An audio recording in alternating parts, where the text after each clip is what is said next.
ஒரு சின்ன கருத்தை மட்டும் இங்கே சொல்லி நான் விடைபெறலாம் என்று இருக்கிறேன். இங்கே இருக்கிற உங்கள பலருக்கும் தெரியும், யாகம் நடத்தினா யாகத்துக்கு முன்னால சங்கல்பம் அப்படின்னு ஒன்று நடக்கும் இல்லையா? அந்த சங்கல்பத்தில் என்ன சொல்றோம்?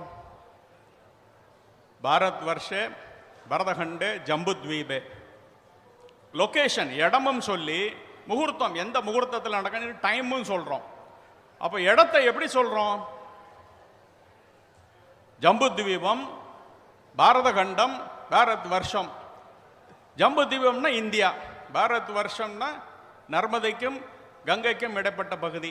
அப்போ இந்தியாவை ஜம்புத்வீபம்னு சொல்றாங்க. நல்லா கவனிச்சு பாருங்க, தீவுன்னு எப்படி சொல்ல முடியும் இந்தியாவை?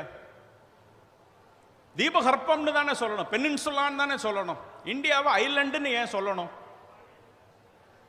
இதுக்குள்ள இருக்குது ஒரு மிகப்பெரிய விஞ்ஞானம். இப்ப இருக்கக்கூடிய கான்டினென்டல் ட்ரிஃப்ட் தியரி அப்படிங்கிற தியரி என்ன சொல்லுது?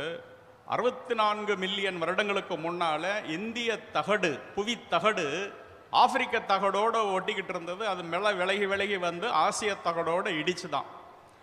அந்த இடிப்பின் பொழுது அந்த விளிம்புகள் மடிக்கப்பட்டது. அதுதான் இன்றைய இமயமலை. அப்போ இடிக்கிறதுக்கு முன்னால இந்தியா எப்படி இருந்தது? 4 பக்கமும் கடல் உள்ள ஒரு தீவாக இருந்தது. அதை இன்னைக்கு நம்ம சங்கல்ப சூத்திரத்தில் சொல்றோம். எதுக்காக சொல்றோம்? இப்பேற்பட்ட ஒரு விஞ்ஞானம் நமக்கு தெரியும் என்பதை பதிவு செய்வதற்காக நமது முன்னோர்கள் சொல்லி வச்சிருக்கிறாங்க. இது சொல்லாமலே இருந்திருக்கலாமே, அதுக்கு கேள்வி வேற.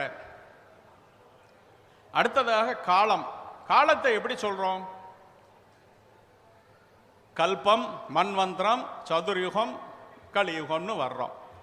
ஸ்வேத கல்பம், வைவசு மன்வந்திரம், அதுல 28வது சதுர்யுகம். அந்த 28வது சதுர்யுகத்தில் இப்ப கலியுகம். அதுல இந்த சுபகிருது வருஷம், இத்தனாம் தேதி, இத்தனை திதி, இந்த முகூர்த்தம்னு சொல்றோம். நம்ம எல்லாருக்குமே தெரியும், இந்த சதுர்யுகம்னா எத்தனை வருஷம்? 4.32 4.32 மில்லியன் வருடங்கள். 4.3 மில்லியன் வருடங்கள். 71 சதுர்யுகம் சேர்ந்தது ஒரு மன்வந்திரம். 14 மன்வந்திரம் சேர்ந்தது ஒரு கல்பம். இந்த 71ஐயும் 14ஐயும் பெருக்கி பாருங்க, 994ன்ற ஒரு எண்ணிக்கை வரும். அது 1000ன்னு வச்சுக்கோங்க.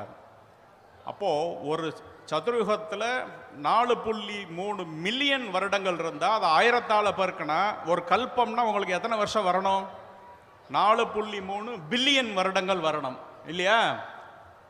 கூகுளில் இப்போ என் ஃபோனில் போட்டு தேடி பாருங்க, ஏஜ் ஆஃப் தி எர்த்னு போட்டு பாருங்க, 4.32 பில்லியன் இயர்ஸ். அதுதான் ஒரு கல்பம். கல்பம்னா அவனே சொல்றான், அதுக்கப்புறமா புது உலகம் வரும். அதுதான் கல்பத்தோடைய அர்த்தம்.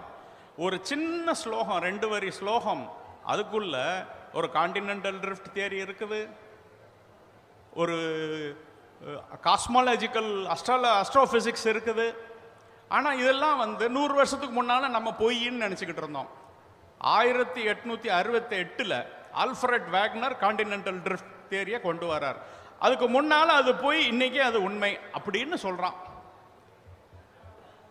ஏஜ் ஆஃப் த எர்த் எப்போ கண்டுபிடிச்சோம்? 64 வருடங்களுக்கு முன்னால தான் கண்டுபிடிச்சோம். அப்படின்னா அதுக்கு முன்னால் அந்த ஸ்லோகம் பொய்யா? இல்லை. நமக்கு அறிவு கம்மி.